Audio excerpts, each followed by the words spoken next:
Honda ने अपनी नई बाइक लॉन्च की है जिसका नाम है साइन 100 डीलक्स। और आपको पता है कैसे उन्होंने अपनी साइन 100 में 7 से 8 नई अपडेट करके एक नया प्रीमियम मॉडल बना दिया जिसका नाम रखा उन्होंने साइन 100 डीलक्स। लेकिन भाई जब से ये बाइक लॉन्च हुई है तब से लोग यही कह रहे हैं कि अब स्प्लेंडर नहीं बिकेगी, स्प्लेंडर तो खत्म। लेकिन अगर आप भी ऐसा सोचते हैं तो पहले आप रुको, इसकी साइन 100 डीलक्स की बड़ी बड़ी कमियां और खूबियां जान लो, क्योंकि मैं जो कुछ भी आपको बताता हूं 99.99 बिल्कुल करेक्ट बताता हूं। इसलिए आप वीडियो के साथ बने रहो। वीडियो अगर आपको पसंद आती है तो प्लीज आप इस वीडियो को लाइक करें, शेयर करें और अपने इस चैनल को bike point by Mintu and Rahul को सब्सक्राइब करके बेल आइकन को जरूर दबाएं। लेकिन सबसे पहले मैं आपको थैंक्स बोलना चाहूंगा क्योंकि आपने जो हमारी हॉर्नेट 125 की वीडियो को इतना प्यार दिया, उसमें कमेंट किया, लाइक किया, मतलब दिल खुश हो गया। इसके लिए भाई मैं आप लोगों का दिल से धन्यवाद देना चाहता हूं। अब शुरुआत करते हैं इसकी।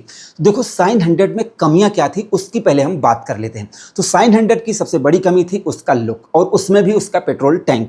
इसके अलावा उसका वजन जो बहुत कम था और इसके अलावा जैसे फीचर्स की जैसे आप फुल्ली डिजिटल मीटर की उम्मीद नहीं करते थे। लेकिन यहां पर उन्होंने अपडेट क्या किया है आप ये जान लो। देखो इन्होंने सबसे पहली बात तो वाइजर चेंज कर दिया, साइड पैनल को चेंज कर दिया, पेट्रोल टैंक को चेंज कर दिया। इसके अलावा इन्होंने ग्राफिक्स को चेंज कर दिया, मीटर को चेंज कर दिया, मीटर केस को चेंज कर दिया, वायरिंग को चेंज कर दिया, ईसीयू को अपडेट कर दिया क्योंकि अब ये माइलेज भी आपको बताती है। तो मतलब ये बहुत ही काम की अपडेट हुई है जो भाई काबिले तारीफ है कि इन्होंने बहुत अच्छा काम किया। तो ये तो इन्होंने अपडेट कर दी। अब खूबियों की बात करें कि इसकी खूबियां क्या है। देखो सबसे पहली बात तो ये साइन 100 से ज़्यादा गुड लुकिंग हो गई है क्योंकि इसमें जो ग्राफिक्स आए हैं वो थोड़े से प्रीमियम लग रहे हैं। तो यहाँ पर ये अच्छी बात है कि ये बाइक देखने में पहले से बहुत ज़्यादा बेटर दिख रही है। अब अभी मैंने बाइक को देखा नहीं है कि जैसे टैंक में इन्होंने कितना किया, क्योंकि 9 लीटर से सिर्फ 1 लीटर की कैपेसिटी बढ़ी है। तो टैंक कितना जैसे बड़ा किया है इन्होंने वो कितना अच्छा लगता है। जब तक मैं उसको देख नहीं लूँगा तब तक मैं आपको उतना क्लियर नहीं बता सकता हूँ। लेकिन इतना कहता हूँ कि पहले से ज़्यादा बेटर है। पहले सीट और टैंक एकदम फ्लैट थी लेकिन अभी इन्होंने सही कर दिया। इसके अलावा खूबियों की बात करें, लंबी सीट आपको मिल जाती है।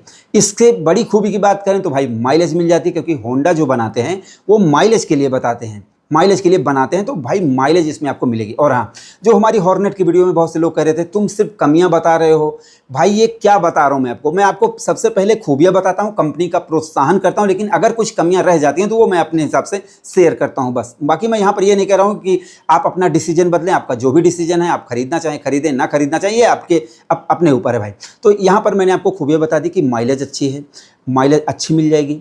और इसके अलावा एक जो इसकी कमी थी बाइक की कि ये हल्की थी, मात्र 99 केजी की थी। तो इन्होंने 103 किलोग्राम का कर दिया, तो वजन भी इन्होंने कर दिया। तो जो बाइक आगे से मतलब पहले से हल्की लगती थी वो अब उतनी ज़्यादा नहीं लगेगी। तो ये तो हो गई भाई इसकी खूबियाँ। अब हम इसकी सीधा चलते हैं इसकी कमियों की तरफ। तो देखो पहली बात तो इन्होंने जैसे हेडलाइट के ऊपर क्रोम के पार्ट ऐड किए हैं जो कि मुझे लगता है कि आज की डेट में जहाँ पर HF डीलक्स में भी DRL आ गए हैं, प्लैटिना में भी आपको DRL मिलते हैं, इसी प्राइस रेंज में रेडियन में आपको जैसे DRL मिलते हैं, उस प्राइस में इन्होंने सिर्फ क्रोम ऐड किया है। ये चीज़ समझ नहीं आया भाई।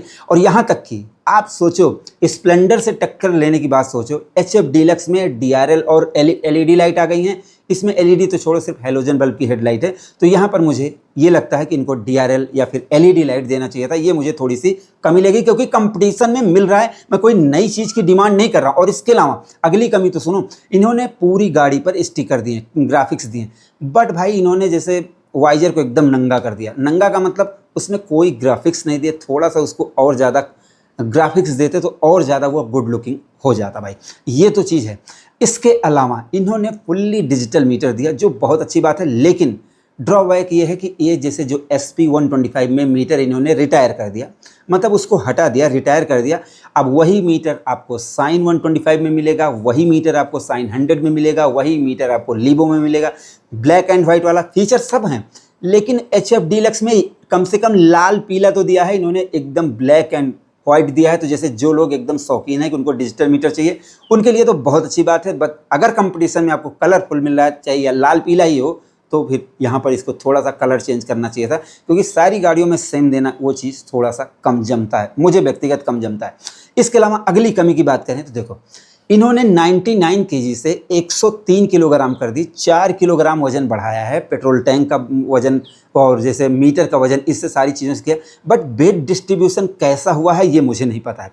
अब वेट डिस्ट्रीब्यूशन का मतलब मैं आपको बता देता हूँ। देखो, पहली बात तो जैसे इसकी लंबाई चौड़ाई हो गई, उसके बाद हॉरिजॉन्टल इंजन मतलब खड़ा इंजन लगा है। तो ऐसा तो नहीं है कि अगर वेट डिस्ट्रीब्यूशन नहीं सही होगा तो बाइक ऐसा तो नहीं कि चलते समय आगे से हल्की महसूस हो, आगे से उठती महसूस हो। ये चीज़ें मैं जब चलाऊंगा इस बाइक को, टेस्ट राइड करूंगा तो बताऊंगा, लेकिन मुझे लगता है कि जब तक मैं इसको देख ना लूँ इसके बारे में ज़्यादा कुछ नहीं कहना है। बट अब जैसे बहुत आप ये जानना चाहेंगे कि क्या 103 किलोग्राम सही है, तो देखो 108 110 किलोग्राम की नॉर्मल कोई सी भी मोटरसाइकिल लोगे तो 110 किलोग्राम की होती है। अब यहाँ पर 7 किलोग्राम कम है, तो जब तक चलाकर नहीं बताया जाए तो उतना मज़ा नहीं आएगा। फिलहाल मुझे लगता है कि 2-3 किलोग्राम और बढ़ाना चाहिए था वजन, क्योंकि हाई स्पीड पर भी थोड़ा सा स्टेबल होना चाहिए। तो यहाँ पर चीज़ मुझे थोड़ा सा भाई इसके अंदर कमी लगी।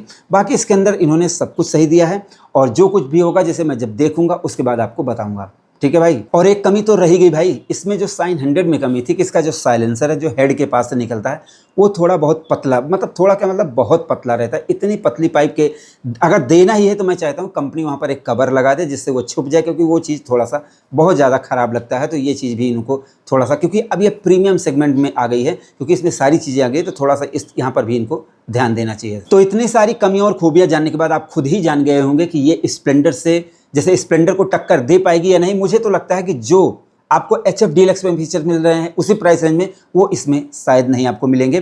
तो यहाँ पर पहले ये HF डीलक्स को टक्कर दे दे। फिलहाल जब ये आएगी तो मैं आपको बताऊंगा और एक वीडियो बनाऊंगा जिसमें मैं इसको HF डीलक्स से कंपेयर करके आपके लिए एक वीडियो बनाने वाला हूँ। फिलहाल अभी वीडियो आपको कैसी लगी आप लोग कमेंट सेक्शन में जरूर बताओ। और हाँ, हमारे प्रोडक्ट का डिस्क्रिप्शन में लिंक है, मीशो, फ्लिपकार्ट और अमेजन पर मिल रहे हैं, आप इनको जाकर खरीद सकते हैं। M2R+ प्रीमियम पॉलिश की मैं बात कर रहा हूँ, जो अपना खुद का मैन्युफैक्चरिंग प्रोडक्ट है। तो वीडियो देखने के लिए आपका दिल से धन्यवाद। आपका दिन शुभ रहे। धन्यवाद।